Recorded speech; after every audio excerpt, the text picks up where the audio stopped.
감사합니다. 네, 오늘 저희가 함께한 하나님 말씀 순종으로 성을 무너뜨리라 라고 하는 제목으로 우리 여호수아서 6장 15절로 21절에 있는 말씀을 같이 한번 읽고요. 실제로 다루는 내용은 여호수아서 이제 6장 전체의 내용을 같이 한번 살펴보도록 하겠습니다.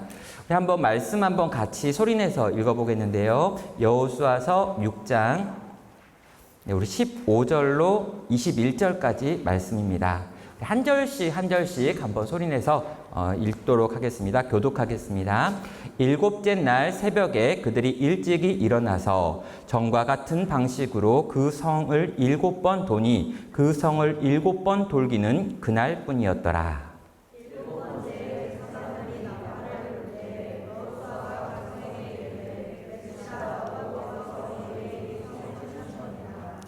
이 성과 그 가운데 있는 모든 것은 여호와께 온전히 바치되 기생 라합과 그 집에 동거하는 자는 모두 살려주라. 이는 우리가 보낸 사자들을 그가 숨겨 주었습니다.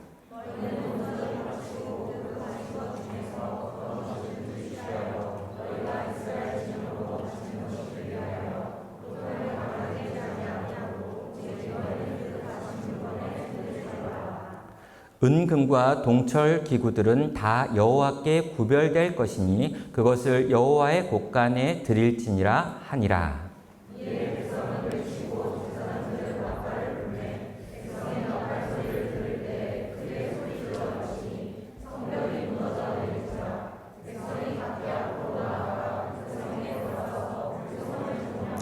함께 읽겠습니다.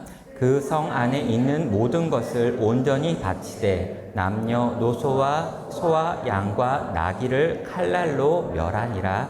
아멘. 네, 오늘 저희가 함께한 하나님 말씀은 순종으로 성을 무너뜨리라 라고 하는 제목으로 우리 여호수아서 우리가 읽었던 6장에 있는 내용 같이 한번 살펴보겠습니다. 벌써 몇 년 지났는데요. 강력한 비바람을 동반한 태풍이 저희가 살고 있는 지역을 덮쳤던 때가 있었습니다. 밤사이에 엄청난 바람이 불었고요. 이 태풍이 지나간 다음에 많은 나뭇가지들이 꺾여 있는 것들을 보게 되었습니다. 근데 평소에는요, 나뭇가지가 꺾여 있는 정도로 이 태풍이 지나갔는데 그의 그 태풍은 굉장히 많은 비바람을 가지고 왔기 때문에요. 실제로 나무가 뿌리째 뽑혀 있는 것들도 종종 보게 되었습니다. 너무 신기해가지고요, 이 뿌리가 뽑혀 있는 나무들에게 좀 가까이 가가지고 도대체 왜 뽑혔을까? 어떤 나무들이 뽑힌 건가? 라고 보았더니요, 그 나무의 그 뿌리가 굉장히 신기했습니다. 왜냐하면 그 위로 올라가 있는 높이는 뭐 10m, 20m 막 되는 굉장히 큰 플라타나스라고 하는 그 굉장히 큰 이파리를 가지고 있는 나무인데 이 나무의 뿌리의 깊이가 채 1m도 되지 않는다라고 하는 걸 그때 봤던 거죠. 저희 교회 주변에는요, 이 플라타나스라고 하는 수종의 나무가 많이 있습니다. 그래서 저는 이 플라타나스라고 하는 이 나무의 특징이 뿌리를 그렇게 깊이 내리는 나무가 아닌가 보다라고 생각을 했죠. 나중에 알고 보니까요, 그런 나무가 아니라 그 토양 때문에 그렇다라고 하는 걸 알게 됐습니다. 저희 교회 앞에 이 불광천이라고 하는 개천이 흐르는데요. 이 개천이 계속해서 물을 공급하기 때문에 땅속에 수분이 늘 많고요. 그렇게 수분이 늘 많기 때문에 굳이 뿌리를 깊이 내리지 않아도 자라는 데 문제가 없었던 겁니다. 우리 성서 유니온이라면 다 알고 있는 성경 구절이 있는데요. 시편 1편 3절이죠. 그는 시냇가에 심은 나무가 철을 따라 열매를 맺으며 그 잎사귀가 마르지 아니함 같으니 그가 하는 모든 일이 다 형통하리라 라고 말합니다. 자, 우리는 주로 이제 말씀 묵상을 하면 하나님의 말씀을 끊임없이 공급받으면 너의 삶이 형통할 거야 라고 하는 식으로 이 본문을 읽는데 저는 문자 그대로 한번 읽어봤습니다. 자, 늘 풍부한 물이 있고요. 양분으로 인해서 더 잘 자랐고요. 더 건강해 보였습니다. 모든 나무가 다 형통해 보였죠. 그런데 그 나무는요, 큰 바람이 오니까 얼마나 자기가 불안한 존재였는지를 드러내더라는 거죠. 자라기가 좋았던 환경이었습니다. 끊임없이 공급되는 수분이 있었습니다. 그런데 이것이 독이 돼가지고요, 태풍 앞에서 그 나무가 뿌리째 뽑히는 것으로 멸망당하더라라는 것입니다. 여러분, 좋은 게 다 좋은 건 아닌 것 같습니다. 자, 우리는요, 지금 전 지구적으로 이 광야와 같은 시간을 보내고 있는 것 같습니다. 전쟁의 소식이 너무 많이 들리고요. 또 이 기후 이변 또는 기후 위기라고 하면서 정말 대기가 불균형하고 한번 불이 나면 꺼지지 않고 거대한 홍수와 비의 소식들을 끊임없이 듣고 있습니다. 자, 이렇게 지구적인 문제뿐만 아니라 대한민국도 굉장히 큰 문제를 지금 경험하고 있습니다. 마치 강야와도 같은 시간을 보내고 있고요. 경제적인 전망, 정치적인 전망, 과연 이 나라가 다시 일어나서 다시 걸어갈 수 있을까라고 생각되어지는 여러 가지 우려를 지금 경험하고 있습니다. 자, 이런 속에서 교회들도 어렵고요. 이 교회를 다니고 있는 성도들, 그리고 이 땅의 우리 청년들도 대단히 힘들고 어려운 시간들을 보내고 있습니다. 다들 광야를 지나는 중이라는 거죠. 자, 여러분은요, 광야를 지나면서 이 광야는 나쁜 것이다 라고 주로 생각을 합니다.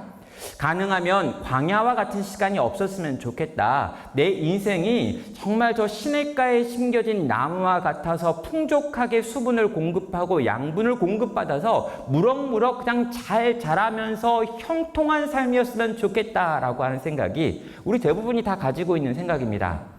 우리 개인을 볼 때도, 또 우리 가정을 생각할 때도, 우리 교회나 우리 단체들을 생각할 때도 정말 시냇가에 심겨진 나무처럼 그렇게 형통하였으면 이라고 생각을 하지, 광야를 지나봤으면 이렇게 생각하는 분은 아마 없다라는 거죠. 그런데 광야를 모르는 이들은요, 절대로 태풍을 견딜 수 없습니다.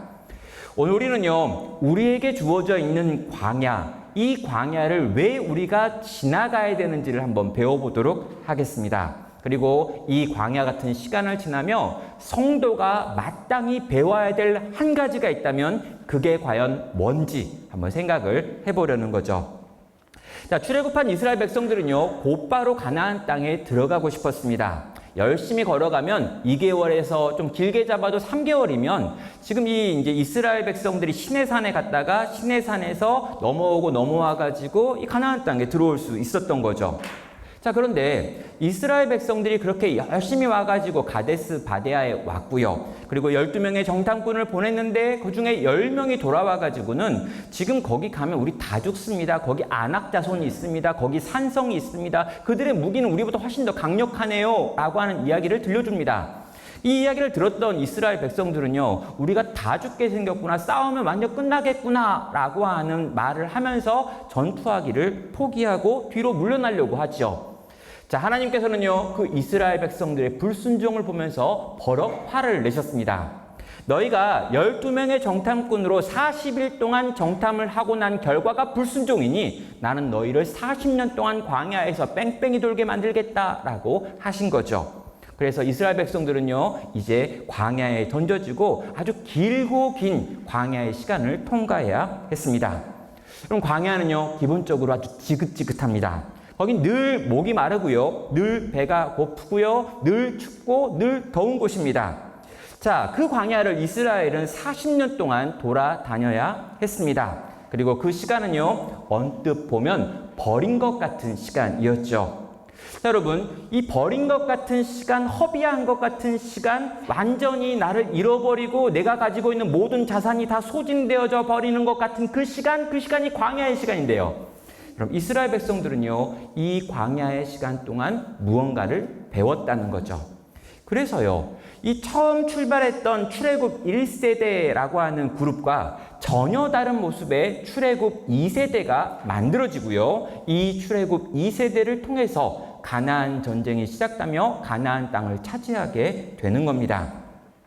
자, 이스라엘 백성들에게 광야는 그저 버린 시간이 아니라 하나님의 군대로 변화되기 위하여 반드시 통과해야 했던 훈련소, 광야 학교였다는 거죠. 자, 우리가 경험하고 있는 여러 가지 상황들도요, 어쩌면 하나님께서 우리 인생을 하나님이 원하시는 하나님 나라 백성으로 빚어내기 위한 광야 학교일 수 있다라는 겁니다. 여러분, 이 광야를 지날 때 우리는 빨리 달려갈 수가 없습니다. 이 광야를 지나면서 우리는 다른 사람들을 앞서기도 쉽지가 않습니다. 이런저런 문제 때문에 내가 지금 진짜 아무것도 아니구나 라고 하는 생각이 들 수도 있고요. 정말 멈춰 있는 것 같다, 퇴보하고 있는 것 같다, 내가 점점 내 존재가 사라지고 있는 것 같아 하고 느껴질 수도 있습니다. 그런데 여러분, 이 광야 같은 시간을 여러분이 지금 지나가고 있다면 이 광야에 대해서 생각을 달리 하시길 바랍니다. 이 광야는 우리에게 너무나 중요한 시간입니다. 이 광야를 지나면서 내가 준비된다면 나는 태풍을 견딜 수 있을 것입니다. 그러나 이 광야를 지나면서 아무것도 준비되지 않는다면, 이 광야가 정말 버린 시간이 된다면 우린 태풍 앞에서 나를 지켜낼 수 없다라는 거죠. 자, 이제 광야 학교에 한번 들어가 보도록 하겠습니다. 자, 이스라엘 백성들은요, 이 광야를 40년의 시간들을 다 보냈습니다. 한두 해가 아니라 40년의 시간을 보냈고요. 출애굽 1세대가 다 죽었고요. 출애굽 2세대로 공동체가 완전히 리뉴얼되었습니다. 그리고 그들이 이제 가나안 땅에 들어와서 처음 싸워야 될 것이 바로 이 여리고 성과 그 성에 살고 있는 적들이죠. 자, 성경은요, 이 여리고 성에 대해서 이 6장 1절을 통해서 이렇게 설명합니다. 이스라엘 자손들로 말미암아 여리고는 굳게 닫혔고 출입하는 자가 없더라 라고 말하죠. 여러분, 우리는요, 어제 1장부터 5장에 있는 내용을 다루면서 이 전쟁의 성격은 여호와 전쟁이며, 이 전쟁에서 중요한 건 이스라엘 백성이 여호와의 편이 되어서 여호와와 함께 싸우는 것이다 라고 하는 거라고 말씀드렸어요. 이 전쟁은 이스라엘의 전쟁, 여호수아의 전쟁이 아니라 여호와의 전쟁이고, 여호와의 편이 되는 게 가장 중요하다라고 반복적으로 말씀드렸습니다. 자, 이렇게 이 전쟁의 성격이 규정되었습니다. 그리고 이제 첫 번째 전쟁이 시작되는데 그게 바로 여리고 성이었습니다. 그런데 여리고 성을 막상 갔더니 여리고 성은 굳게 닫혔고 출입하는 자도 없다라고 지금 설명되는 거죠. 자, 여기 닫혔다라고 하는 표현이 나오는데, 이 닫혔다라고 하는 동사가 2번 연거퍼 나오고 있고요. 출입할 수 없었다라고 하는 말 역시 닫혔다라고 하는 말로 이해한다면, 요 짧은 한 절에다가 닫혔다, 닫혔다, 닫혔다라고 하는 말을 지금 반복적으로 표현합니다. 싸움 자체가 불가능한 상황이었다라고 하는 걸 의미하는 거죠. 자, 성서 고고학자들은요, 이 여리고성에 대하여 발굴해가지고 이 발굴된 여리고성의 모습에 대하여 여러 가지로 설명을 합니다. 자, 일단 이 성은요, 가파른 언덕 위에 존재했었고요. 4.5m짜리 석벽이 이 뒤쪽에 있고요. 또 그 앞쪽에 2.6m짜리 토벽을 가진 이중 성벽 요새였다라고 설명을 합니다. 그리고요, 이 바깥쪽에 있는 토벽과 안쪽에 있는 석벽 사이에 35도 정도 되어지는 경사면이 길게 펼쳐져 있어가지고요, 쉽게 기어 오르기 어렵게 만들어진 요새였다라고 말합니다. 그리고 이 안쪽 요새에서 사람들이 보고 무언가를 던지거나 활을 쏠 수 있는 이런 시설들이 완비되어 있는 공간이었다라고 여리고성을 묘사하죠. 자, 정리하면은요, 이 여리고성은 아주 잘 갖춰진 요새였습니다. 그런데 이스라엘 백성들은요, 이 요새를 깨부술 만한 방법이 없죠. 그럼 40년 동안 이스라엘 백성들은 광야를 돌아다녔습니다. 그리고 그들은 지난 40년 동안 실제로 성벽을 맞대하며 성벽에 있는 적들과 싸워서 성벽 안에 있는 적들을 이겨본 적이 없습니다. 왜요? 그들은 40년 동안 광야를 돌아다녔던 거지 어딘가의 정주에서 머물러 있던 적이 없었기 때문인 거죠. 자, 그들은요, 여리고라고 하는 거대한 성벽 앞에 서게 된 거고요. 이것은 그들을 막는 거대한 현실의 장벽이었습니다. 철저하게 막혀있고 닫혀있고 열리지 않는 여리고 성이라고 하는 건요, 그들이 보기에 너무나 막막한 적이었다는 거죠. 자, 어떻게 보면은요, 우리가 이 세상을 살면서 이 세상이 여리고 성과 같다라고 우리는 느낄 수 있습니다.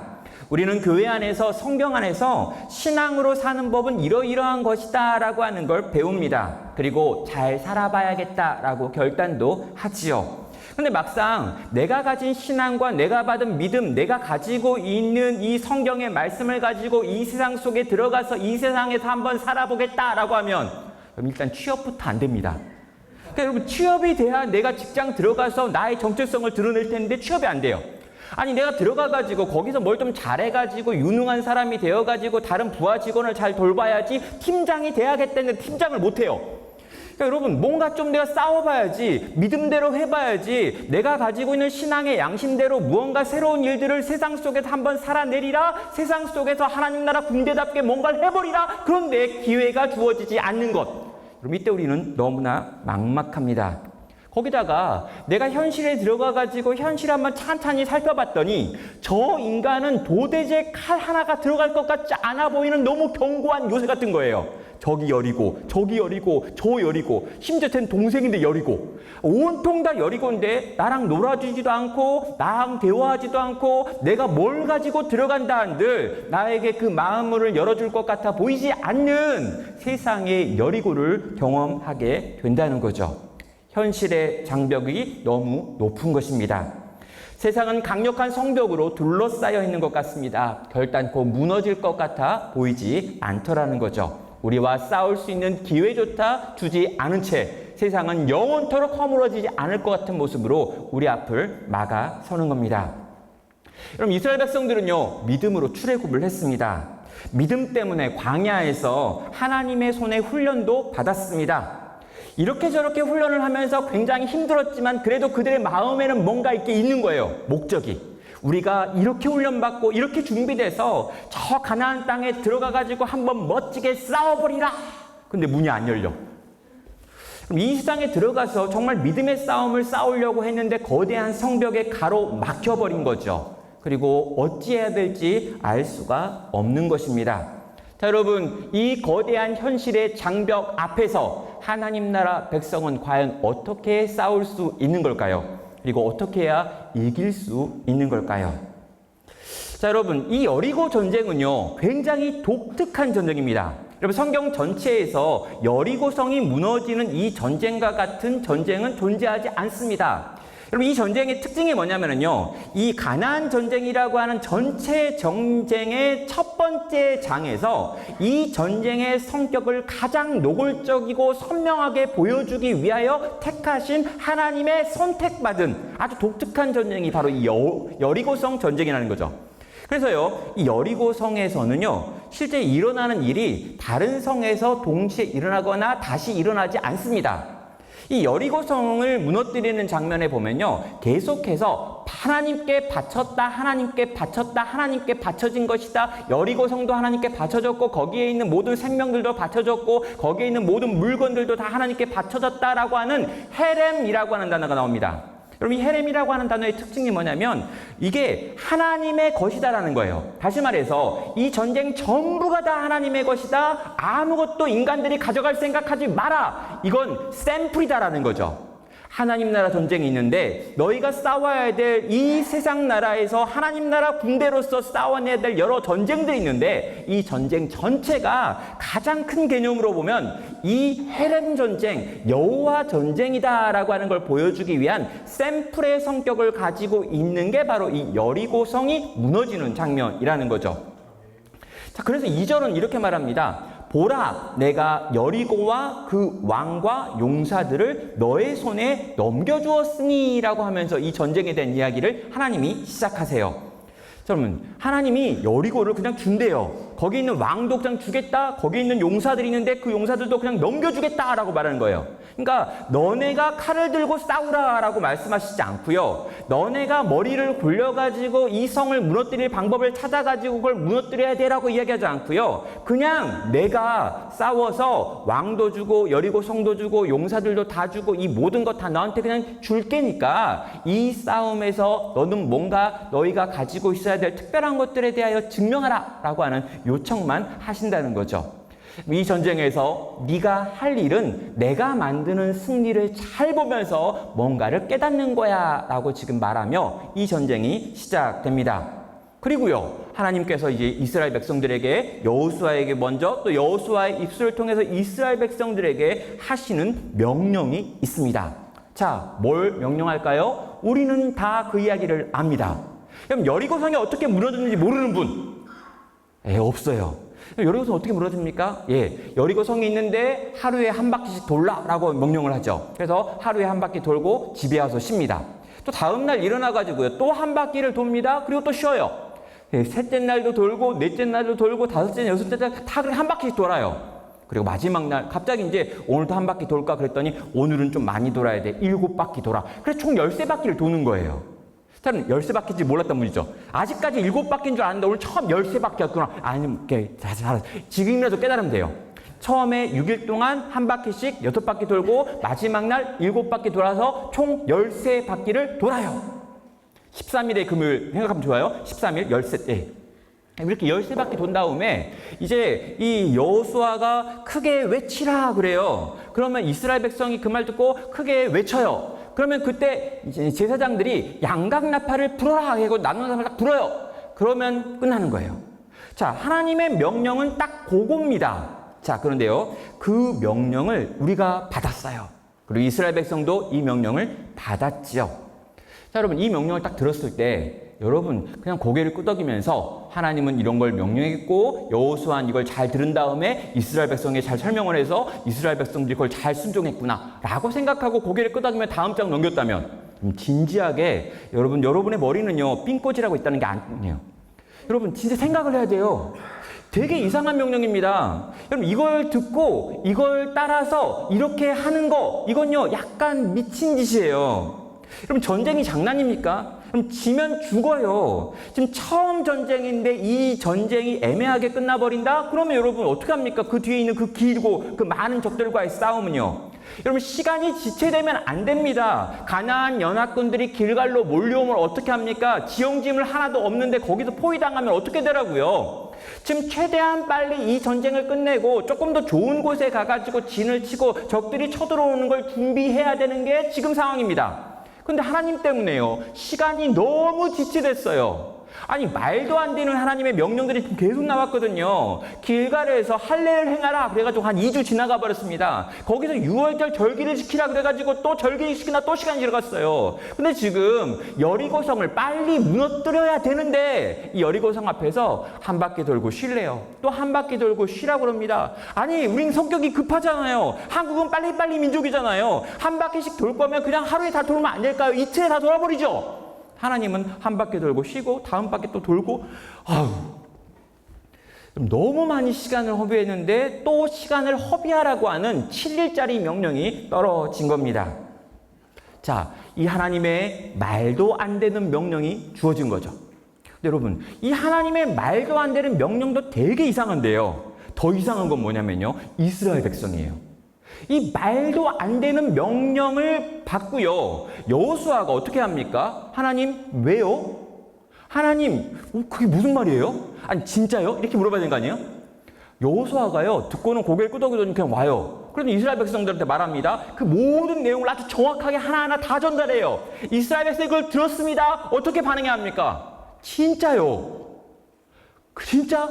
하나님이 그렇게 말했습니까? 하나님이 당신에게 요구한 게 그런 겁니까? 아니 그들은 지금 칼과 창과 무기를 들고 어찌 헥터건 간에 피를 흘려가지고 싸워서라도 그 성벽을 차지하려고 지금 만반의 준비를 하고 이를 꽉 악물고 전투 준비를 하고 있는데 그런 거 다 놔두고 지금 우리에게 필요한 건 뭔지 아니? 양각나팔, 양각나팔 어디 있어? 이런 걸 얘기했잖아요.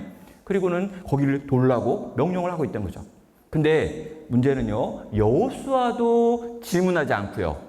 이 이스라엘 백성들도 질문하지 않고요. 다들 그냥 하나님의 명령에 순종하고 있습니다. 왜요?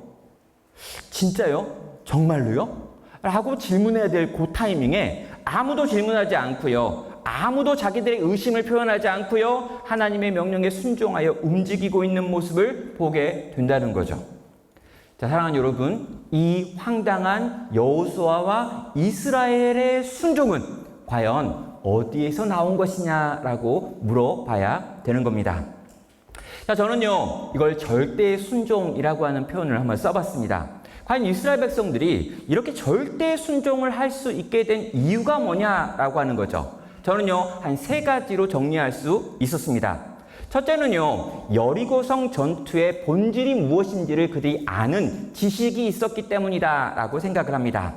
자, 그들이 지금 황당한 순종을 하고 있는데요. 그 첫 번째 이유는요, 이 전투의 본질이 무엇인지를 정확하게 알았습니다. 이 여리고성 전투는요, 이스라엘과 여리고에 살고 있는 사람들과의 전투가 아니다라고 하는 걸 알고 있었고요. 이것은 우리와 가나안 사람들과의 싸움이 아니다라고 생각을 했었고요. 이것은 여호와 하나님과 가나안 거민들의 싸움이며 하나님의 선전포고다라고 하는 걸 그들은 정확하게 이해했던 것입니다. 어떻게 알 수 있냐고요? 여기 등장하고 있는 숫자 7의 반복입니다. 여기 보면요, 7 제사장이 등장하고요, 7 나팔이 등장하고요, 7일, 제7일 또는 7번째 또 7번 돌아라 라고 하는 말들이 계속해서 등장하고 있습니다. 근데 여러분, 이 유대인들의 사고 속에서 이 7이라고 하는 숫자는 완벽하신, 완전하신 하나님을 상징하는 수예요. 그래서 계속해서 7이라고 하는 숫자를 반복적으로 사용하므로 이 전쟁에서 가장 중요한 주체는 하나님이시다라고 하는 걸 이 여호와의 명령 속에 나와 있는 7이라고 하는 숫자로 생각해 볼 수 있다는 겁니다. 이건 인간의 전쟁이 아니다. 너네가 싸워서 이길 전쟁이 아니다. 이건 나의 전쟁이고 여호와 전쟁이다 라고 하는 걸 보여주기 위해서 하나님께서는 이렇게 말씀하셨고, 이걸 깨달은 이스라엘 백성들이 아, 그렇군요, 하나님의 전쟁이군요, 하나님이 싸우시는 거군요, 그렇다면 우리는 그걸 봐야겠죠 라고 생각을 했던 거예요. 또 여러분, 두 번째 힌트는요, 이스라엘 백성들의 무장의 상태를 보시면 됩니다. 하나님은 이스라엘 백성들에게 하나님의 제사장과 양각 나팔 그리고 언약궤를 준비하라라고 명령하고 있습니다. 이건 전투에서 쓰여지는 것이 아니죠. 그럼 나팔, 그러니까 이 양각 나팔이라는 것도 전투에서 어떤 쓰는 것 아니냐라고 하는데요, 실제로 전투에서 사용하거나 행진할 때 사용하는 건 그냥 쇠로 만든 나팔이지 양각 나팔이 아닙니다. 양의 뿔로 만든 나팔은요, 예배를 드릴 때 사용하는 거였죠. 그러니까요, 제사장을 준비하고 양각 나팔을 준비하고 하나님의 여호와의 말씀이 담겨있는 언약궤를 준비하여 이것들을 중심으로 해가지고 성벽을 돌라라고 하는 건요, 너희가 싸우는 전투가 아니고 내가 싸울 텐데 너희의 역할은 다르다라고 하는 걸 보여준다라는 거죠. 종합하면 이렇습니다.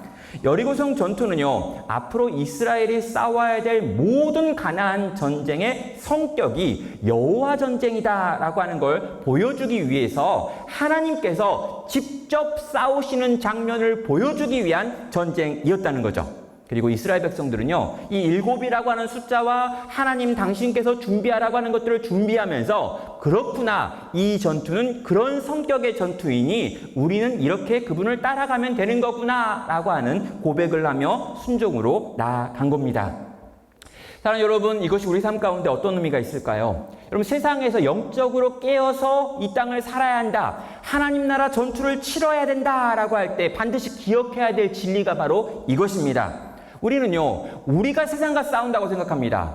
여러분, 우리가 이 세상에서 하나님 나라 군대로서 이 앞에 있는 거대한 적들과 이 블레셋과 이 골리앗과 이 여리고성과 이 사울과 이 악한 것들과 싸운다라고 생각하는 거죠. 여러분, 그런데 아니라고 이야기하는 거예요. 내가 싸우는 게 아니라, 네가 싸우는 게 아니라, 우리가 싸우는 게 아니라 여호와 하나님께서 그의 적들과 싸우실 것이고, 그 싸우시는 여호와와 함께하는 것, 이것이 우리의 정체성이다라고 하는 걸 기억해야 하는 겁니다. 당연히 우리는 머리를 굴립니다. 당연히 우리는 생각을 해야 돼요. 당연히 우리는 스펙을 준비합니다. 당연히 우리는 어학을 준비하고 학점을 따기 위해 애쓰고 수고하고 노력하고 공부해야 돼요. 이 모든 걸 합니다. 그러나 이것이 이 싸움을 이기게 만드는 건 아니라고 기억해야 하는 거죠. 이 싸움을 이기게 하는 건요, 여호와 하나님께서 이 싸움에 참전하셔서 그가 승리하시는 것입니다. 이 세상 나라에서 하나님 나라를 세우기 위해서 하나님의 통치가 확장되어지고 깊어지게 하기 위하여 우리는 수고하고 애쓰며 노력하고 할 겁니다. 근데 여러분, 이 싸움의 본질이 나의 어떠함에 있는 것이 아니라 여호와 하나님께서 이 싸움을 싸우시고 이 싸움에서 내게 순종을 요구하신다라고 하는 걸 기억할 때 우리는 이 싸움으로 나아갈 수 있다라는 거죠. 이스라엘 백성들은요, 이 싸움의 본질을 알았습니다. 그래서 말도 안 되는 것 같은 여호와의 명령 앞에 예, 알겠습니다 라고 대답하고 움직이게 되었다는 거죠. 두 번째로요, 그들이 절대 순종으로 하나님께 나아갈 수 있었던 이유는 하나님의 은혜에 대한 깨달음이었습니다. 자, 여러분, 그들은요, 하나님의 은혜를 경험했습니다. 모세에게 이끌려가지고요, 출애굽할 당시만 해도요, 이스라엘 사람들은 오합지졸이었습니다. 그들이 가데스 바네아에 가가지고요, 10명의 정탐꾼이 가지고 온 부정적인 내용들을 들은 다음에 전쟁을 그들은 포기해버립니다. 왜요? 그들에게 믿음도 없고 훈련도 없었기 때문이죠. 자, 그들은요, 높은 성을 보고요, 아낙 자손이라고 하는 거인들을 보고 정말 그 가나안 백성들이 가지고 있는 철기 문명을 본 다음에 우리는 도무지 이 싸움을 싸울 수 없습니다라고 말했고요. 실제로 만약 그들이 전투를 했다면 백전백패였을 것입니다. 그들은 승리할 수 없었던 사람이라는 거죠. 그들은 하나님의 승리를 믿지 않았습니다. 불신과 불순종을 가지고 있었죠. 그래서 하나님께서는요, 그들요, 광야에 보내셔가지고 40년 동안 거기서 방황하게 만드셨습니다. 자, 본문은요, 40년이 지난 다음에 변화되어 있는 이스라엘 출애굽 2세대가 어떠한 모습을 하고 있는지를 보여주었죠. 자, 40년이 지난 다음에 그 광야 훈련소를 통과한 이스라엘 백성들은 오합지졸이 아니었습니다. 완전히 하나님이 뭐라고 말씀하시건 Yes, my Lord 라고 말하는 사람들이 되어 있는 거죠. 자, 그들은 전혀 이해할 수 없는 하나님의 명령이 떨어졌는데요. 그 명령이 여호와 하나님께로부터 나온 것이다 라고 하는 걸 확인한 다음에 곧바로 그 앞에 순종이라고 하는 것으로 반응하고 있습니다. 어떻게 이 일이 가능할까요? 그들이 광야 40년 동안 하나님의 은혜가 무엇인지 온몸으로 체험했기 때문입니다. 여러분, 이스라엘 백성들이요, 광야에서 훈련한 게 뭐였냐면요, 하나님의 은혜였어요. 그리고 그 은혜가 얼마나 우리를 온전하게 지키고 보호하고 책임지고 돌보시는지를 그들은 온몸으로, 온 삶으로 체험합니다. 여러분, 그들이요, 광야에 딱 들어가 봤는데 도무지 살 수 없는 곳이었습니다. 여러분, 광야는 기본적으로 비가 내리지 않고요, 그리고 거기에는 먹을 만한 식물이나 거기에서 물을 찾는 것, 생존 자체가 너무나 어려운 것이 광야였습니다. 근데 여러분, 이스라엘 백성이 지금 200만이 그 안에 들어갔습니다. 여러분, 200만의 거대한 사람들이 광야 속에서 자기의 생명을 지킬 수 있는 방법은 어디에도 없어요. 근데 여러분, 그들은 40년 동안 광야에서 살아남았습니다. 여러분, 40년 동안 매일 만나가 임했습니다. 고기를 먹고 싶을 때마다 메추라기가 날아왔습니다. 물론 메뉴가 다양하지 않아서 좀 불만이긴 한데요, 매일매일 하루도 빠짐없이 만나가 내리고 안식일만 쉬었다가 또 내리고 또 내리고 또 내립니다. 여러분, 아침에 딱 일어났는데요, 내가 먹어야 될 게 내 눈앞에 이렇게 뿌려져 있는 거, 그걸 40년 동안 내내 경험하는 거예요. 그럼 단백질이 좀 부족할 때가 있잖아요. 탄수화물만 계속 먹어가지고 단백질이 좀 부족해가지고 그 손실이 일어나고 있는 그때쯤에 메추라기가 날아옵니다. 그리고 메추라기를 뜯어 먹으면서 오래간만에 먹으니까 좋다. 치팅데이도 아니고 메추라기 데이. 여러분, 40년 동안 낮에 그 뜨거운 태양을 구름 기둥이 막아줍니다.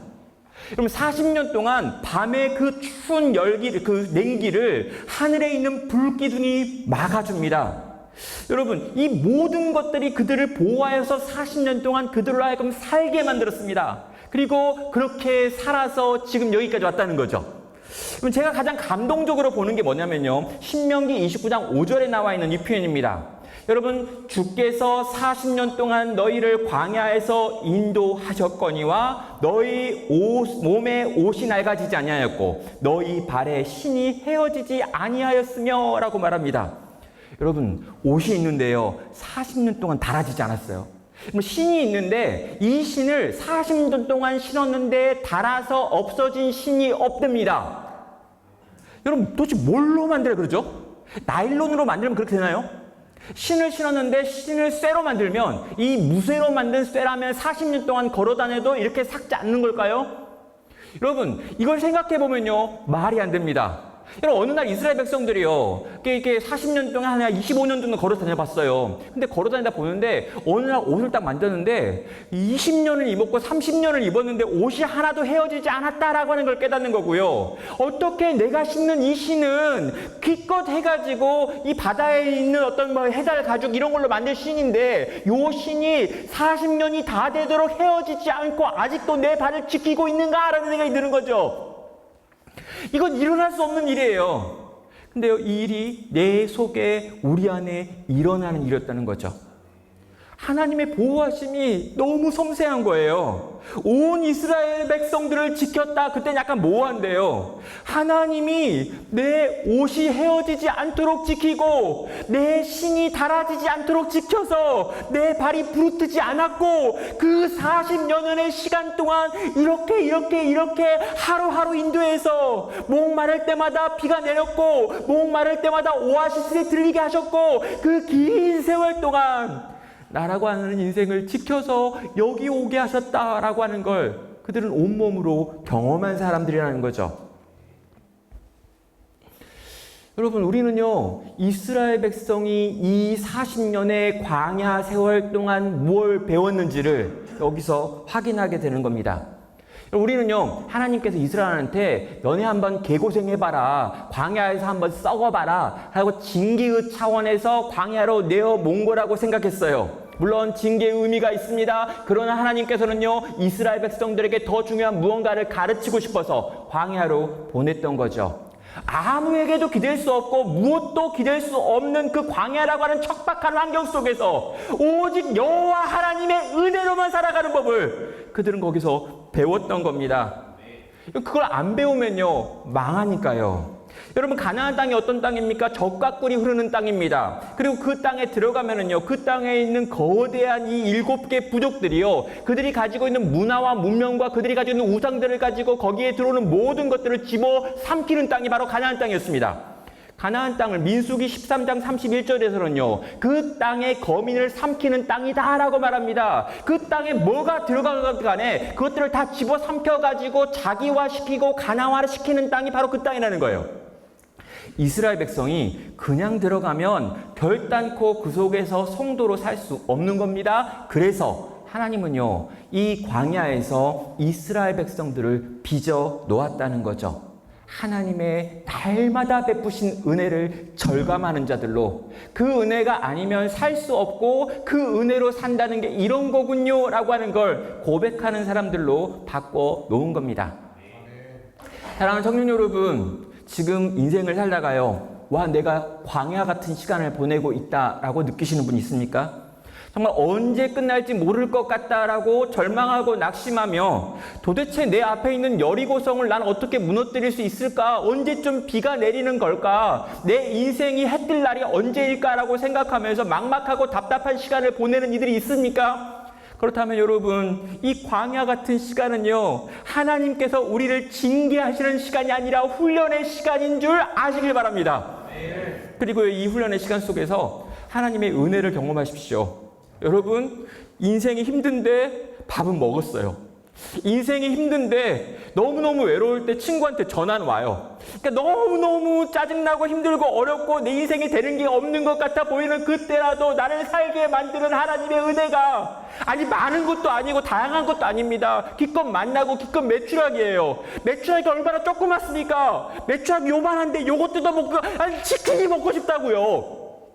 치킨을 안 주고 매출하기만 주고, 다양한 음식은 안 주고 만나만 줍니다. 옷도 여러 벌 안 주고 한 벌인데 안 헤어져. 좀 달아져야 옷을 바꿀 텐데 달아지지도 않아. 신발도 못 바꿔. 그러니까 여러분, 뭐 풍족한 건 아니에요. 뭐 이렇게 막 잘 나가는 것도 아닙니다. 누가 뭐 박수 칠 만한 그런 화려한 삶을 사는 것도 아니에요. 근데 꾸역꾸역 살아냈어요. 죽을 것 같았는데 견뎠어요. 끝난 것 같았는데 안 끝냈어요. 그리고 이렇게 또 살아서 여기까지 왔다는 거죠. 근데 여러분, 어느 날 돌아보니까요, 우와, 내가 이렇게 산 게 기적인 거예요. 진짜 중간중간에 포기하고 싶고 끝내고 싶었는데 그럼에도 불구하고 여기까지 기어온 게 다 하나님의 은혜였다는 거죠. 사랑하는 여러분, 이 광야 학교에서요, 하나님의 은혜의 아름다움을, 그 은혜의 섬세함을, 그 은혜의 깊이를 놀랍도록 체험할 수 있는 여러분 되시기를 주의 이름으로 축원합니다. 자, 그리고 그들이 절대로 하나님께 순종할 수 있었던 세 번째 이유는요, 하나님의 성품에 대한 신뢰입니다. 여러분, 6절부터 14절까지 나오는 내용인데요, 여기 보면 하나님의 명령을 여호수아가 받고 여호수아가 받은 명령을 이스라엘 백성들에게 하나하나 전하는 내용이 쫙 열거되어 나옵니다. 그런데요, 이 명령은 아무도 이해하기 어려운 명령이었죠. 그리고 이 명령 자체가 말이 안 됩니다. 이건 불가능한 거였습니다. 전혀 합리적이지 않았습니다. 여러분 정말 막 이렇게 말도 안 되는 거예요. 이스라엘 백성을 생각했을 때 이스라엘 백성의 이 리더였던 여호수아를 떠올려 봤을 때 이것이 첫 번째 전쟁이었다는 걸 기억할 때 이런 식으로 여리고성을 쳐들어가면 안 되는 거였죠. 여러분 다 생각을 합니다. 아무리 공성전을 안 해봤어도요. 이렇게 저렇게 들은 게 있고요. 배운 게 있습니다. 성을 무너뜨리려면 첫 번째 이렇게 해야 되고 이렇게 해야 되고 이렇게 해야 된다라고 하는 거 다 알고 있어요. 그럼 아무리 하나님이 명령하셨다고 해도요. 내 눈앞에 적의 성벽이 있는데 그 성벽을 아무 말도 하지 않고 한 바퀴 돌고 또 한 바퀴 돌고 또 한 바퀴 돌고 마지막에 7바퀴 돌고 그런 다음에 소리 질렀다라고 하는 것을 통해 가지고 성벽이 무너질 거라고 기대하기는 너무너무 어렵다는 거죠. 말도 안 되는 명령입니다. 그런데 하나님이 그렇게 하라고 해요. 근데 그렇게 하라고 하니까 또 그렇게 합니다. 이게 뭐라고 부르죠? 광신이죠. 이걸 광신이에요. 합리적인 이성을 가지고 있잖아요. 우리가 지금 생각을 하고 있고요. 경험도 있고요. 여러 가지 상식적인 판단들도 있는데 전혀 그것과 무관하게 하나님께서 갑자기 똑 떨어지는 말로 아주 이상한 말로 신기한 말로 아주 이상한 걸 요구했다는 거예요. 도무지 이 전쟁과 무관해 보이는 어떤 일이 그분이 우리에게 하신 명령이었습니다. 근데 여러분 저는요. 이 하나님의 명령 앞에 예 알겠습니다 라고 말하는 게 광신이 아니고요. 합리적이고 유효한 추론의 과정을 거쳐서 선택한 가장 합리적 선택이었다라고 믿어요. 아멘이라고 했는데 뭘 아멘이라고 하는지 모르겠어요.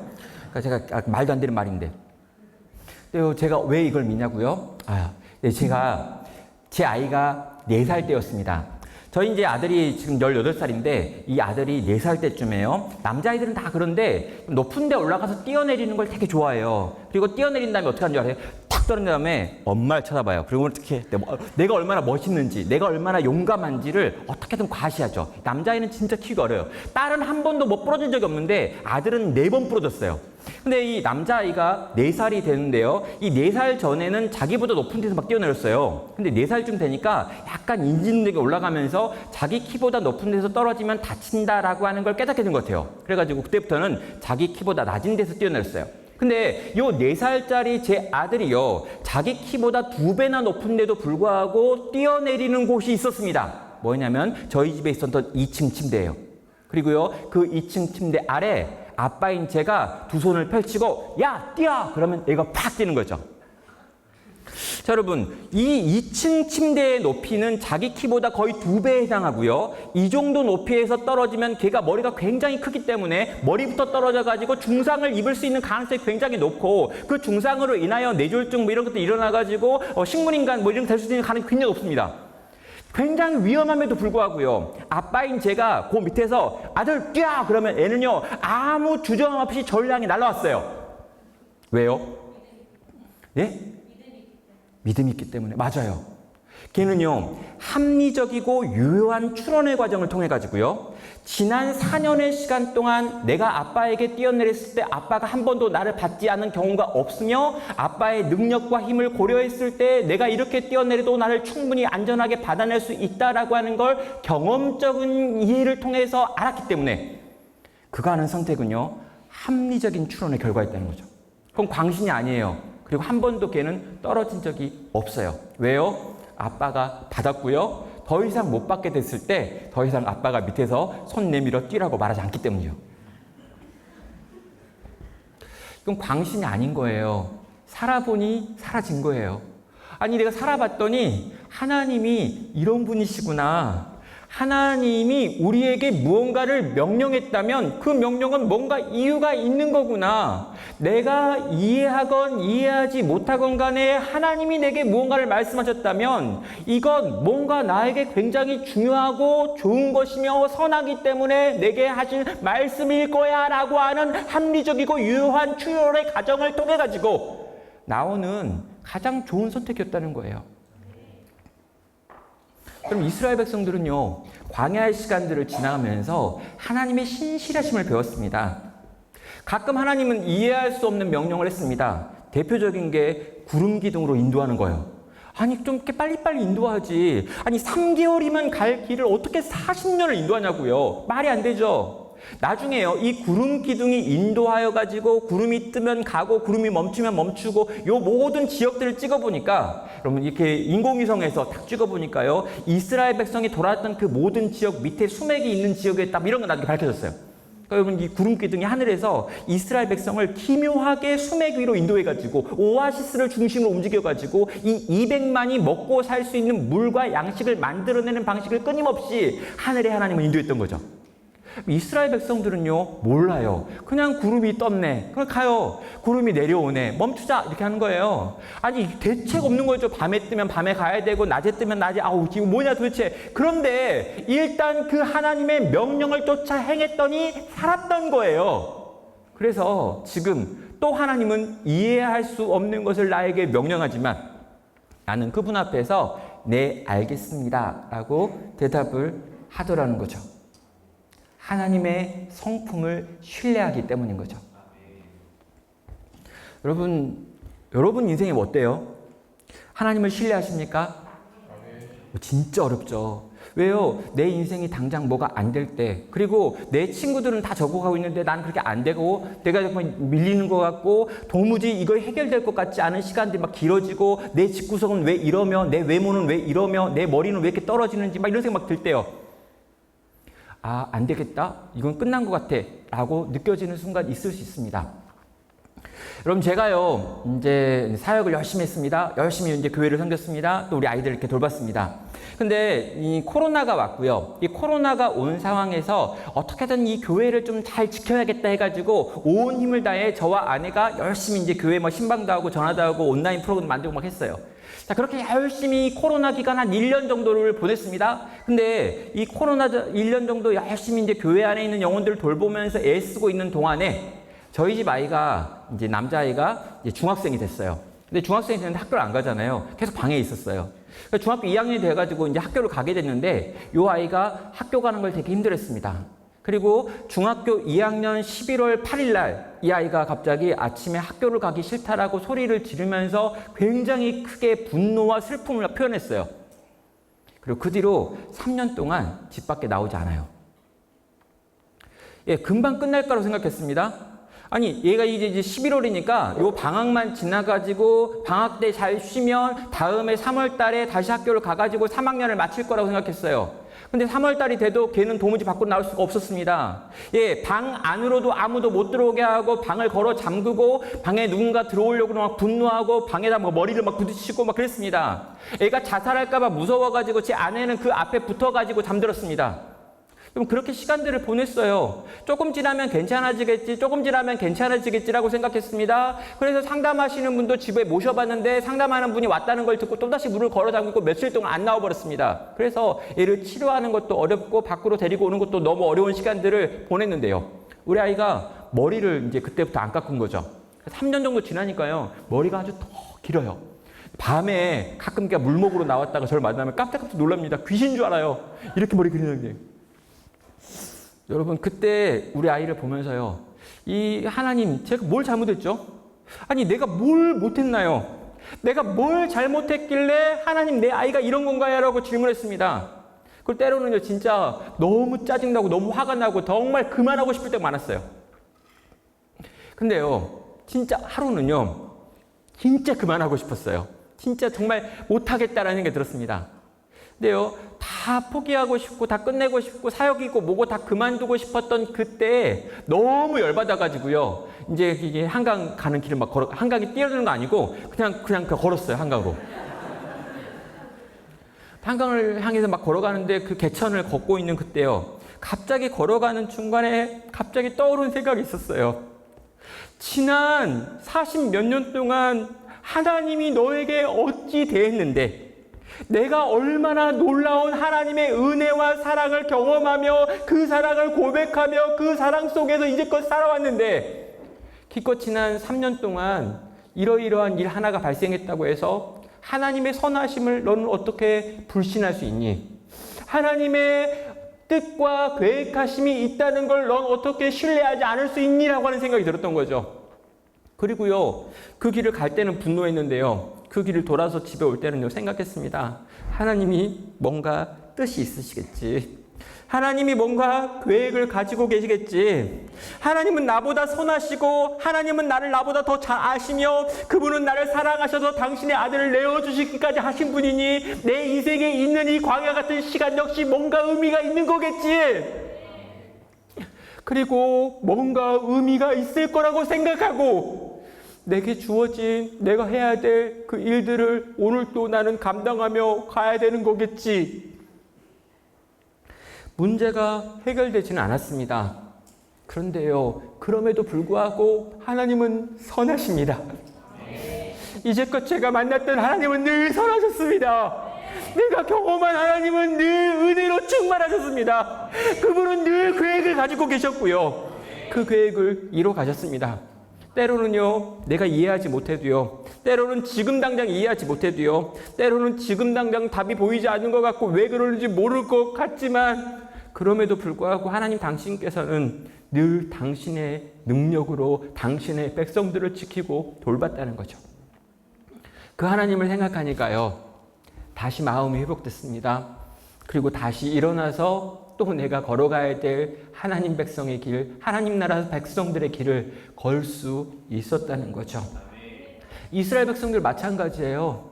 네, 이해 안 돼요. 이건 이해할 수 없어요. 아니, 왜 돌아요? 왜 하루에 한 바퀴 돌죠? 왜 마지막엔 7바퀴 돌아요? 우리가 소리 지르는 게 무슨 의미가 있고 나팔을 부는 것도 무슨 의미가 있냐고요? 아무것도 이해되지 않습니다. 그러나 딱 한 가지 아는 게 있어요. 여호와 하나님은 선하시다. 그분은 우리를 위하여 가장 좋은 계획을 가지고 계신다. 그분이 내게 명령하셨다면 뭔가 이유가 있다.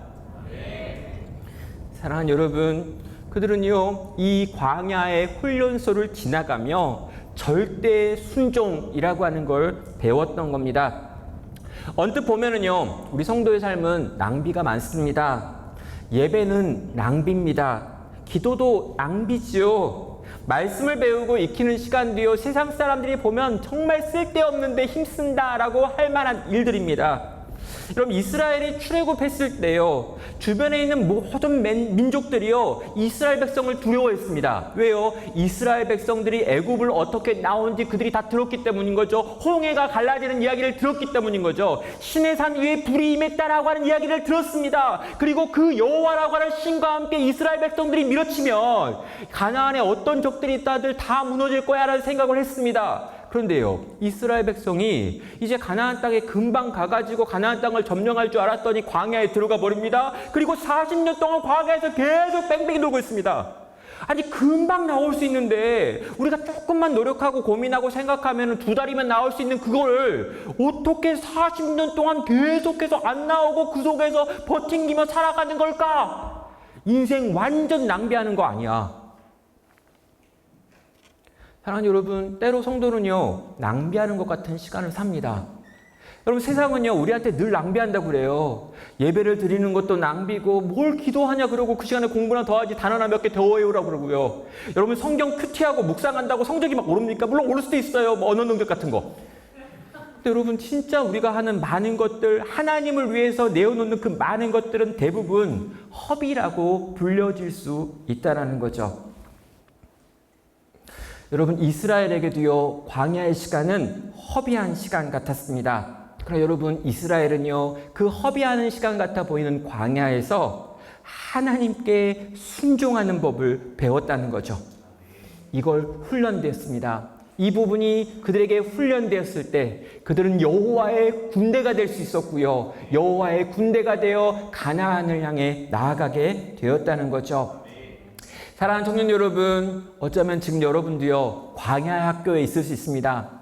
여러분, 개인적으로 어려운 상황 가운데 놓여 있는 분도 있겠지만요, 여러분이 살고 있는 이 시대가 온통 다 광야 같고요, 이 시대를 살아가는 모든 하나님 백성들은 이 광야의 처참함을 경험할 수밖에 없을 겁니다. 여러분, 이전 시대에 좀 좋았던 시대도 있었던 것 같아요. 여러분, 예수 믿는다는 것이 내 인생에 도움이 되고 취업에 도움이 되고 내 진로에 도움이 됐던 그런 시대도 잠깐 있었습니다. 그러나 지금 여러분이 사는 이 시대는 결코 그런 시대가 아닙니다. 여러분, 힘들 거예요. 어려울 겁니다. 지칠 겁니다. 내가 진짜 허비되는 게 너무 많고 손해보는 게 너무 많고 돌아가는 게 너무 많다라고 느껴지는 시간들을 살아갈 것입니다. 여러분 때로요 뒤처질 수 있습니다. 그리고 뒤처질 겁니다. 여러분 예전에 저는요 공부를 안 해도 술을 그렇게 많이 처마셔도 그렇게 이렇게 이제 성적이 떨어지지 않았어요. 물론 머리가 좋아서 그런 건데 저는요 이제 그때 뭐였냐면요 제가 이제 IBF라고 하는 선교단체 활동을 했는데 선교단체를 시작하고 선교단체에 헌신을 했음에도 성적이 떨어지지 않았어요. 머리가 좋아서 그런 거죠. 근데 여러분 문제는 뭐였냐면요 그때는 그게 가능했어요. 왜냐하면 제가 열심히 선교단체에서 복음 전하는 일을 할 때 제 옆에 있는 다른 친구들은 술 마시러 돌아다니거나 연애짓 하느라 바빠가지고 공부 안 했거든요. 어차피 다 공부 안 했기 때문에 제가 공부 안 해도 괜찮았다고요. 근데 여러분이 살고 있는 시대는 다릅니다. 여러분이 주를 위하여 시간을 쓰면 옆에서는 공부하고 있어요. 여러분이 뭔가 주님을 위하여 주 때문에 이러이러한 시간들을 내고 수고하고 애쓰는 그 시간에 이 친구들이 딴 거하고 놀고 있는 게 아니라 열심히 공부하고 애써가지고 얼마 되지 않는 그 문에 들어가려고 노력하고 있다는 거죠. 그래서 더 어려울 수밖에 없고 더 힘들 수밖에 없습니다. 그런데요, 그럼에도 불구하고요, 우리는 이 광야에서 무언가 준비되어야 합니다. 뭐가요? 하나님께 대하여 절대 순종할 수 있는 마음의 준비라는 거죠. 하나님의 말씀을 듣고 그 말씀에 순종하는 법을 배우는 겁니다. 하나님의 말씀을 분별해야 돼요. 하나님의 뜻이 무엇인지 알아야 합니다. 그 뜻에 우리의 모은 삶을 던지고 우리의 생명을 던져보는 거죠. 그래도 망하지 않는다는 걸 경험해야 합니다. 하나님의 은혜가 우리를 어떻게 돌보는지, 하나님이 어떻게 만나러 우리를 먹이시고 매출하게 우리를 먹이시는지, 옷을 입히시는지, 불기둥과 구름기둥으로 우리를 어떻게 인도하시는지를 광야에서 우리는 체험을 통해가지고 하나님을 알고 하나님을 경험해야 한다는 거죠. 그 결과 우리는요 하나님의 군대가 되는 겁니다. 그럼 제가 어렸을 때 하면 20살 고 무렵이었는데요, 워크래프트라고 하는 게임이 있었습니다. 그럼 워크래프트 이게 나중에 이제 2, 3 나오고 막 이렇게 막 TV에서도 나오고 뭐 그러더라고요. 이 워크래프트라고 하는 이 시뮬레이션 게임인데요, 이 전략 시뮬레이션 게임의 효시라고 하는 워크래프트에 일꾼이 있습니다. 일꾼 가장 이 기본 유닛인데요. 이 유닛을 딱 찍어가지고 광산으로 보내면 광산에서 금을 캐오고, 나무를 찍으면 나무를 잘라오고, 돌을 찍으면 가서 돌을 캐와요. 근데 여러분 이 일꾼이 있잖아요. 예, 저걸 찍으면요 적한테 가가지고 도끼질을 한 번 하고 죽습니다. 근데요 저는요 이 일꾼을 딱 찍어가지고요 적이 용을 몰고 오거든요. 거대한 용을 딱 끌고 오는데 이 용을 한번 찍어본 적이 있어요. 일꾼으로 용을 찍으면요 용의 에너지가 100인데 일꾼이 가서 딱 때리면 1 달아져요. 그리고 일꾼은 한 방에 죽죠. 원래 그런 명령을 하면 안 돼요. 근데 하루는 심심해서 얘를 딱 찍었어요. 딱 찍어가지고 용한테 클릭을 딱 했습니다. 공격, 어택! 그랬더니 일꾼이 도끼를 딱 들어요. 그러면서 이렇게 말합니다. Yes, my lord. 쭉 갔어요. 와, 전요 그때 막 전율이 왔어요. Yes, my lord. 나의 주인이요. 예, 나의 주인님. 여러분, 때로는요, 하나님이 이렇게 고백하며 움직일 수 있는 당신의 백성들을 너무나 찾고 있단 말입니다. 도무지 이해할 수 없는 명령이고, 도무지 내가 이길 수 없는 싸움임에도 불구하고, 그 주님의 명령 앞에서 Yes, my Lord라고 말하며 그 주인의 뜻을 쫓아 움직이는 하나님의 사람이, 하나님은 너무 그립다라는 거죠. 저는요 여기 계신 우리 청년들이요 정말 여러분 다가 아니라 몇 명이라도요 정말 그 주님의 명령 앞에 Yes, my Lord라고 대답할 수 있는 그런 하나님의 청년 나오기를 주의 이름으로 축원합니다. 자, 이제 이 전쟁의 마지막 장면으로 가야죠. 20절입니다. 이에 백성은 외치고 제사장은 나팔을 불 때 백성이 나팔 소리를 들을 때 크게 소리질러 외치니 성벽이 무너져 내린지라. 백성이 각기 자기 앞으로 나가서 그 성에 들어가서 그 성을 점령하고. 여러분 7일 동안 침묵이 끝났습니다. 하나님께서 약속하신 시간이 되었습니다. 그래서 하루에 한 바퀴씩 6일을 돌고 마지막 7일날 아침부터 돌아가지고 7바퀴를 다 돌았습니다. 그럼 7바퀴를 다 돌았는데요 얼마나 지쳤을까요? 여리고가 조그만 성도 아니고요. 큰 성이었습니다. 하루에 한 바퀴 돌고 쉬었던 바로 그 성인데 아침부터 돌아가지고 7바퀴를 돌았습니다. 완전히 지쳤고 완전히 힘이 빠졌습니다. 자, 이제 약속의 시간이 되었습니다. 여러분, 이스라엘 백성들이 이제 소리를 지르고요. 나팔이 울리면 모든 하나님의 명령은 끝나는 거예요. 자, 이스라엘 백성의 마음이 어땠을까요? 이스라엘 백성들이 막 이렇게 그걸 의심했을까? 하나님 도대체 뭐 하려고 그럴까? 이런 생각을 했을까요? 몰라요. 안 나와요. 여러분, 무슨 생각을 했는지는 성경이 중요하지 여기지 않아요. 근데 이스라엘 백성이 보였던 건 뭐냐면요. 끝까지 그들은 이 말씀에 순종했다는 거예요. 그들은 침묵하며 이걸 돌았습니다. 마지막 바퀴까지 다 돌았습니다. 그들은 그들의 믿음을 그들의 행함으로 증명했습니다. 그들은 끝까지 갔고요. 끝까지 침묵했고요. 결국 끝에 도달했습니다. 지죽은 것 같은 침묵이 그곳을 흘렀습니다. 60만 명의 남자들 그리고 그보다 더 많은 이스라엘 백성들이 이제 침묵하며 마지막 명령에 순종하려고 하고 있습니다. 그들은요, 그들의 눈앞에 있는 여리고성을 봅니다. 그리고 다 함께 모여서 이 여호수아가 그에게 했던 명령대로 함께 입을 맞춰서 크게 소리를 외쳤습니다. 그리고요, 이 소리가 울려 퍼지자 제사장들이 들고 있었던 양각 나팔을 들고 그들도 함께 크게 소리를 불렀습니다. 뿌 하는 소리가 들렸겠죠. 그리고요, 이 여리고성이 무너져 내립니다. 방금 전까지는요, 아무 일도 일어나지 않았습니다. 그러니까 하루에 한 바퀴씩 돌 때 성벽에 좀 금이 간다거나 아니면 여기 세워놨던 망대가 좀 무너진다거나 이런 일이 있었으면 도는데 좀 어렵지 않았을 거예요. 내가 2바퀴 돌았더니 저쪽에 금이 갔다. 3바퀴 돌았더니 저기서 주춧돌이 좀 흔들리네. 4바퀴 좀 돌았더니 저쪽에서 좀 무너지는 소리도 나고 뭐 이랬으면요. 이거 도는 게 그렇게 어렵지 않았을지 몰라요. 근데 여러분 6바퀴를 도는데 아무 변화가 없었어요. 그래서 마지막 날이 됐습니다. 아침부터 돌기 시작했는데요. 아침에 1바퀴 돌고 2바퀴 돌고 3바퀴 돌고 4바퀴 돌고 5바퀴, 7바퀴 다 돌았는데 아무 변화도 일어나지 않았습니다. 다 모여가지고 침묵하고 있는데 여리고성은 일주일 전이나 지금이나 똑같은 모양 그대로 있습니다. 근데 속에서 별별 생각이 다 났겠죠. 그래요. 그런데도 불구하고 그들은 하나님의 명령이 있었기 때문에 크게 소리를 질렀습니다. 그리고요, 그때 제사장들도 들고 있었던 나팔을 불러서 크게 나팔 소리를 울려 퍼지게 했습니다.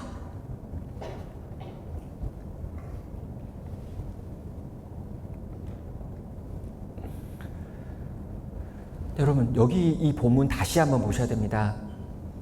20절 앞부분인데요. 백성이 외치고 제사장이 나팔을 불매 백성이 나팔 소리를 들을 때 크게 소리질러 외치니 성벽이 무너져 내렸습니다. 자, 여기에요. 앞부분에 나와 있는 외치니라고 하는 표현이 있어요. 그리고 뒷부분에 보이는 외치니라고 하는 표현이 나옵니다. 자, 여러분 20절에 외치다라고 하는 말이 2번 나오는데요. 앞에 있는 외치다라고 하는 말은요. 루아라고 하는 표현이고요. 이 뒷부분에 나와 있는 백성들이 외치니라고 하는 이 표현은요. 테루아라고 하는 표현입니다. 자, 여러분 백성들이요. 이 하나님이 주신 명령 그대로 크게 소리를 루아했습니다. 외쳤습니다. 루아! 외치라고 했으니까 아마 이렇게 와! 외쳤을 거예요. 여러분 이 외치는 소리가 와 울려 퍼지니까요. 이제 사인이 왔기 때문에 제사장들이 나팔을 크게 울려 불렀습니다. 무! 그리고요. 이렇게 나팔 소리가 울려 퍼진 다음에 그 뒤에 보면요. 테루아라고 하는 말이 나와요. 이건 외치다 뜻인데요. 이 외치다에는요. 감정이 포함되어 있는 외침입니다. 그리고요. 시편 150편 3절과 같은 걸 보면요. 나팔 소리로 찬양하며 비파와 수금으로 찬양할지어다 라고 할 때 이 2번의 찬양이 다 테루아라고 쓰여지고 있습니다. 다시 말해 뭡니까? 처음에는 외쳤습니다. 나팔 소리가 울려 퍼졌습니다. 그런데 그때 그 나팔 소리가 울려 퍼졌을 때 뭔가 징조가 보이는 거예요. 제가 생각하기로요, 땅이 흔들리는 겁니다. 갑자기 어떤 역사들이 나타나는 겁니다. 갑자기 신비한 현상들이 일어나는 겁니다. 하나님이 내 눈앞에서 일하시기 시작하는 거죠. 그걸 보니까 어떻게 반응합니까? 소리를 크게 지르는 거예요. 우와! 여러분, 대루아라고 이야기합니다. 감정이 담겨 있습니다. 이건 대부분 성경에서 시편에서 찬양한다라고 말하는 거예요. 여러분, 하나님께 순종했습니다. 믿음으로 걸음을 걸었습니다. 일주일 동안 걸었는데 그 결과가 보이지 않습니다. 아무 일도 일어날 것 같지 않습니다. 그러나 끝까지 하나님의 말씀에 순종하여 마지막 소리까지 질렀습니다. 마지막 나팔 소리가 울려 퍼졌습니다. 그때 하나님께서 그 여리고성을 향하여 돌격하십니다. 이걸 보고요, 이스라엘 백성들이 크게 소리질러 외치는 거죠. 그리고 이스라엘 백성들이 테루아하고 있는 그때 여리고 성벽이 안쪽으로 무너져 내리는 겁니다. 하나님 여러분, 하나님은 늘 이런 식이에요. 하나님 성격 되게 독특해요. 그냥 한 걸음 한 걸음 갈 때마다 결과를 보여주지. 한 바퀴 돌 때마다 조금씩 보여주면 되잖아요. 한 바퀴 돌 때마다 요만큼 무너지면 우리 불안하지도 않고, 이렇게 스텝 바이 스텝으로 올라가면 이렇게 하나님은 일하시면 얼마나 좋아요. 근데 끝까지 하나님은 아무것도 안 하는 것 같다가, 끝까지 하나님은 아무런 대답 안 하시다가 마지막에 있는 그 마지막 순종의 발걸음을 떼어놓는 거기까지 갔더니, 그때 나타나셔서 그때 모든 걸 뒤집어 엎으시는 하나님의 능력의 역사를 행하시더라라는 것입니다. 사랑하는 여러분, 우리 인생도 그런 것 같습니다. 내가 주님을 사랑하고요, 말씀을 연구하고요, 내가 열심히 신앙생활을 하고요, 이렇게 저렇게 하며 하나님이 주시는 것들로 살아보려고 애쓰고 노력하는데, 내가 노력하면 노력할수록 하나님도 복을 주시면 되게 좋을 것 같은데, 우리 하나님은 못 들은 것처럼 하고요, 때로는 더 힘들어지는 것 같고요, 때로는 이 시간이 너무 길어지는 것 같고요, 저 여리고성 같은 환경은 도무지 바뀔 것 같지 않고요, 저 블레셋 골리앗 같은 저 인간들은 도저히 변화될 것 같지 않아 보이는 그런 시간들이 내 삶 가운데 펼쳐지더라는 거죠. 그런데요, 우리는 어떻게 합니까? 여호와 하나님을 믿으니 끝까지 계속해서 믿음과 순종으로 이 싸움을 싸우는 거죠. 그리고요, 하나님이 정하신 때, 하나님이 됐다라고 생각되어지는 그때, 하나님께서 그 인생 가운데 임하여 역사하는 것입니다. 여리고 성이 내 앞에서 무너지는 겁니다. 골리앗이 쓰러지는 겁니다. 홍해가 갈라지는 거고요, 요단이 멈추는 겁니다. 사랑하는 청년 여러분, 이 역전의 하나님을 만나시는 날이 여러분의 인생 가운데 있기를 주의 이름으로 축원합니다. 끝까지 내가 걸어야 될 그 걸음을 걸어냈을 때 하나님 당신께서 찾아오셔서 만드시는 이 날을 경험하기 원하는 거죠. 그래서요, 전 궁금했어요. 도대체 하나님은 왜 이딴 식으로 일하실까? 왜 하나님은 늘 굳이 꼭 이런 방식을 선택해야 되나? 제가 알게 된 게 있습니다. 뭐냐면요, 그냥 차근 행복하게 이렇게 살면요, 결과가 뭐냐면요, 재미가 없어요. 여러분, 극장에 갔는데 영화를 봤어요. 주인공이 등장했습니다. 근데 이 주인공이요, 처음부터 끝까지 아주 편안하게 살아요. 아무런 위기도 없고 적도 없고요, 적이 나타나도 쉽게 이겨요. 그냥 그렇게 쭉 살다가 행복하게 죽었어. 그 영화 여러분 보러 가실래요? 못 봐요. 지겨워서. 여러분, 하나님이요, 인간을 만드신 하나님의 목적을 뭐라고 그러냐면, 여러분, 웨스트민스터 소요리 문답 제1문 1답에서 뭐라고 그러냐니까요, 하나님을 영화롭게 하고 그를 영원토록 즐거워하기 위해서 인간을 만들었다고 이야기합니다. 여러분, 찬양받기 위하여 우리를 만드셨대요. 여러분, 근데 우리가 언제 찬양하냐고요? 우리가 하나님 언제 찬양합니까? 교회 가서 찬양하는 거, CCM 들어가면서 찬양하는 거, 요 찬양을 말하는 게 아니에요. 진짜 찬양을 언제 하냐면요. 이스라엘 백성들이 여리고성을 빙빙 돌다가 정말 속이 다 타면서 아무 일도 일어나지 않는 비참함을 경험하면서 도대체 하나님 언제 오십니까? 라고 생각하지만 끝까지 입을 다물고 침묵하며 하나님의 말씀에 순종하여 끝까지 갔더니 하나님께서 이 모든 상황을 뒤집어 엎으시는 반전의 역사를 행하심으로 하나님이 내 눈앞에서 일하시는 그 광경 앞에서 터져나오는 거. 여러분, 이게 하나님이 우리에게 원하시는 찬양이라는 거죠. 멋지게 부르지 않아도 괜찮아요. 아름다운 곡조 없어도 괜찮아요. 악기 하나도 없어도 괜찮습니다. 여러분, 가끔 그런 거 있잖아요. 우와, 우와, 우와, 우와, 하나님이 이렇게 일하시려고 그랬구나. 하나님이 이렇게 역사하시려고 그렇게 참았구나. 하나님이 그렇게 내게 일하시려고 나를 그렇게 뺑뺑이 돌렸구나.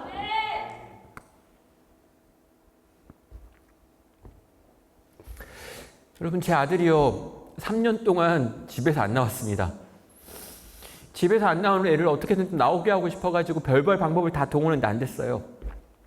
근데 진짜 이제 끝났다라고 생각해가지고요, 제가 이제 교회에 말씀을 드렸습니다.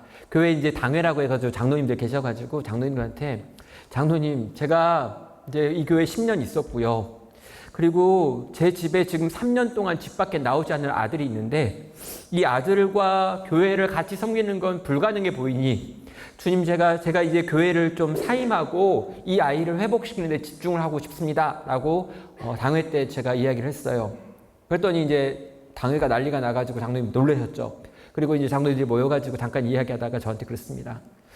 목사님, 그 이야기 충분히 알겠고 정말 그 일을 해야 된다는 것도 알겠습니다. 그런데 목사님, 잠깐만 더 생각을 해보셨으면 좋겠는데 교회가 3개월 정도 목사님에게 휴가를 안식월 안 썼던 거 그걸 드릴 테니까 요 3개월 동안에 아들과 뭔가 좀 해보시고 그 다음에 결과를 보시고 그 다음을 좀 결정하시죠 라고 제안을 해주셨어요.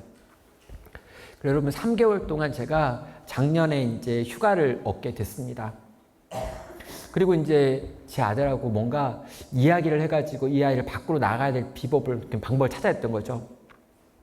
근데 일단 얘가 말을 저하고 안 하는 거예요. 그리고 얘 대화를 해야 될 거 아니에요. 근데 대화를 안 해줘요. 그 문을 못 들어가게 하는데 어떻게 해요? 뭔가 진지하게 뭔가 대화하려면 다 문을 닫아버리는 걔랑 제가 어떻게 대화를 해가지고 이 사안을 해결할 수 있었을까요? 근데 제가 이제 어떤 청년부가 요청해가지고 말씀을 전하러 갔습니다. 근데 청년부 애들이 5명 모이는 교회였는데요. 5명 모이는 청년들이 저한테 말씀을 듣고 싶다고 그래가지고 불렀어요. 그러면서 걔들이 저한테 메일을 보냈는데 어떻게 메일 보냈냐면, 목사님이 쓰셨던 책 6권을 우리 청년부가 모여가지고 스터디했습니다.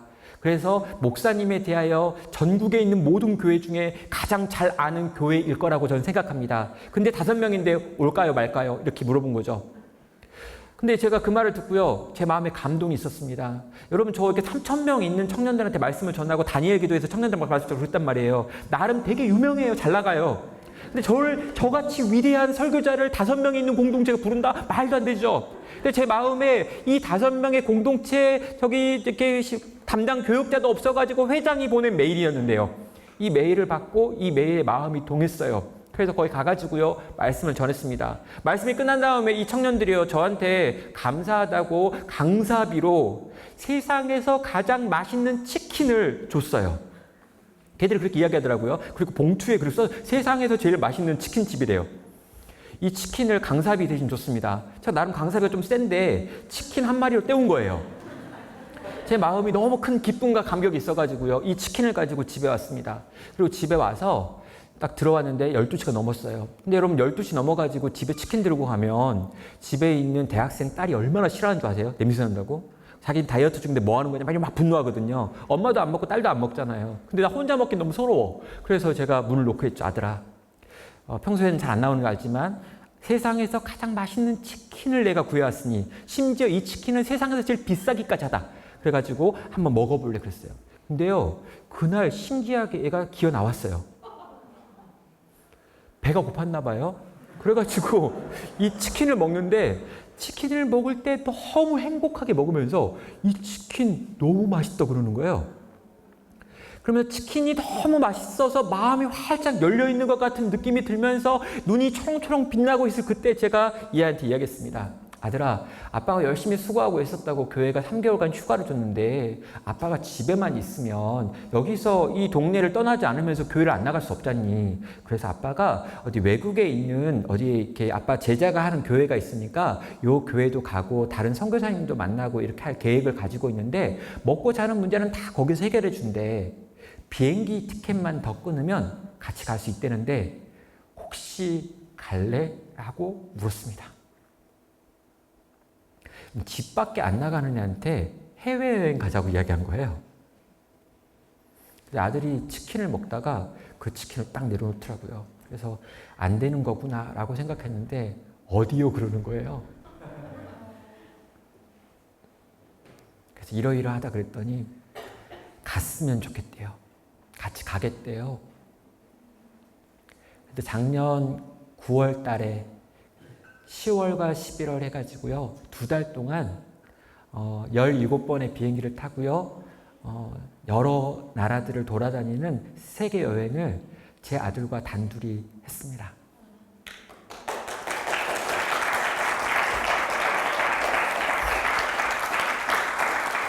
여러분, 그렇게 애를 데리고 집 밖에 나오는데 너무 감격스러웠어요.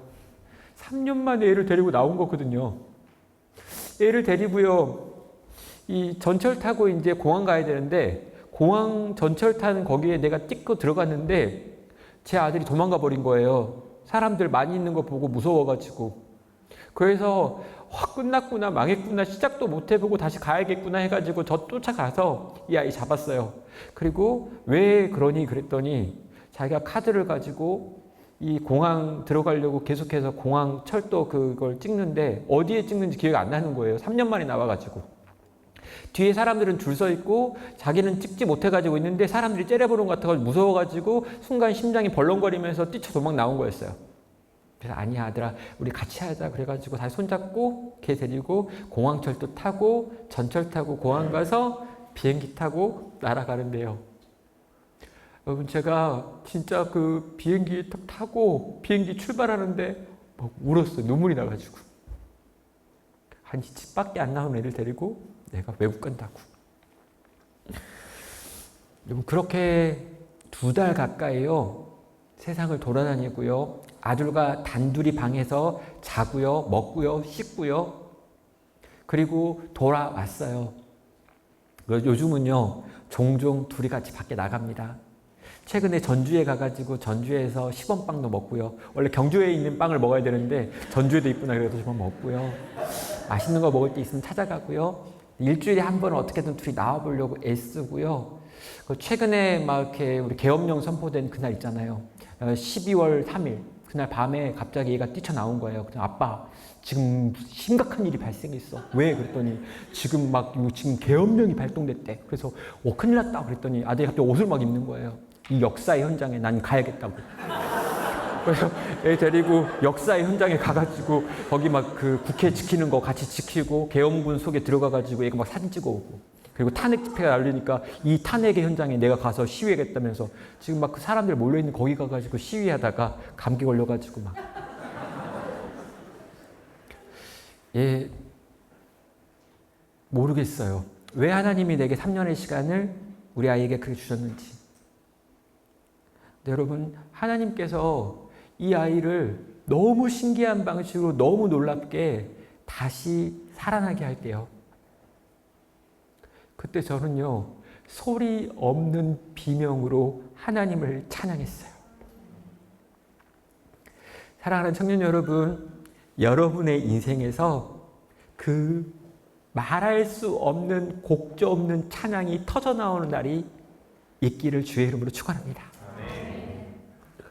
우와, 그래서 그랬군요. 우와, 그것 때문에 이렇게 돌아간 건가요? 우와, 이걸 가르치려고 나한테 그러셨던가요? 내 가정이, 내 인생이, 내 공부가, 내 학업이, 내 일들이 왜 이렇게 막혔고 오래갔고 돌아갔고 이 광야를 지나간 것 같았던 그 모든 일들이 이해할 수 없는 일주일 동안 뺑뺑이 돌았던 것 같은 그 시간들이 이 영광스러운 장면을 보게 만드시려고 그러신 거였군요. 하나님 당신은 찬양 받으시기에 합당하시군요. 사랑하는 청년 여러분, 제가 청년 사역할 때요, 우리 청년들하고 기도할 때마다 늘 자주 썼던 표현 중에 하나가 이거예요. 이 모퉁이만 돌면 거기 우리 주님 기다리고 있을 수 있는데, 이 언덕만 지나가면 그 아래 주님 준비하신 오아시스 있을지 모르는데, 조금만 힘을 내자, 조금만 더 힘을 내자, 넘어졌어도 다시 일어나자, 기어서라도 조금 더 가서 혹시 주님 준비하시고 계시고 있다면 거기서 그 주님 만나자. 이 언덕만 지나면 거기 계실지 모르니, 이 모퉁이만 돌면 거기 있을지 모르니, 그 주님 생각하고 기대하며 오늘 우리에게 주어져 있는 성도의 삶, 또 하루만, 또 한 주만 그렇게 살자고요. 이 여리고성에 무너지는 이야기가 여러분의 이야기가 되기를, 이스라엘 백성의 이 위대한 테루아 찬양이 우리들의 찬양 되기를, 이 땅의 교회의 찬양 되기를, 이 땅의 성도가 부르는 노래가 되기를 주님의 이름으로 축원합니다.